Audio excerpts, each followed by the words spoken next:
Antibiotics are a pillar of modern medicine. Odds are your doctors relied on them to treat you. Back in 1940, when antibiotics were first used, 1 in 500 Americans died every year from infectious diseases like tuberculosis. Thanks in large part to these miracle drugs, deaths from these diseases quickly dropped in half. Now antibiotics are used to treat ear infections, strep throat, and pneumonia. And when infections set in after simple cuts or scrapes, or after major medical events like surgeries, antibiotics are essential. But doctors are warning that some antibiotics are becoming overused, and that's making them less effective. When antibiotics are overused, some bacteria can develop resistance to antibiotic drugs and become what are called superbugs. We're already seeing huge public health problems from the rise in superbugs. More than 2 million Americans get antibiotic-resistant infections every year, and 23,000 die as a result. And the problem is getting much, much worse. We're back now with what's being called a major threat worldwide, antibiotic resistance. In a new report, the World Health Organization warns that we could be headed toward a post-antibiotic era.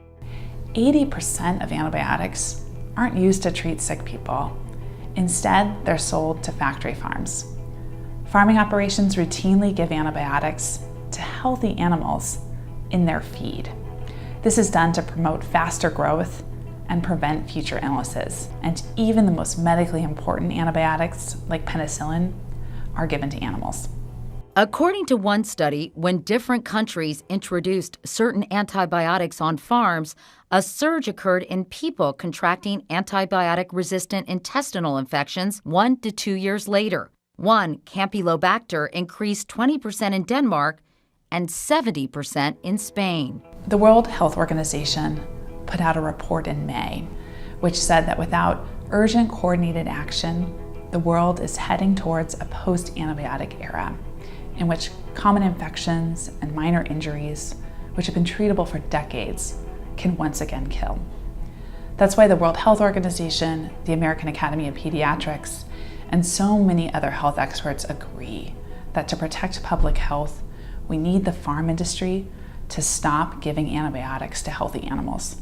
Using antibiotics on healthy animals to promote growth is, to me, outrageous, dangerous, irresponsible. It's ridiculous.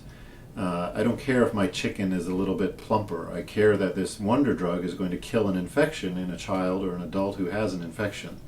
And to me, it's just completely irresponsible for agriculture to use antibiotics in that way. Some bugs are this close to being resistant to nearly every important antibiotic we have, and that's a problem. What it means is that if one of those bugs infects you, in the time it takes your doctor to find a drug that's going to work, you might be dead. The Food and Drug Administration has the power to stop the sale of antibiotics to animals that aren't sick, but powerful interests stand in the way. Despite the risks and the alternatives, the factory farm industry is strongly resisting any changes. So the U.S. Public Interest Research Group, US PIRG, is working to get President Obama to weigh in. We're working to convince him and his science advisors at the White House that this is truly a major medical issue with potentially catastrophic consequences.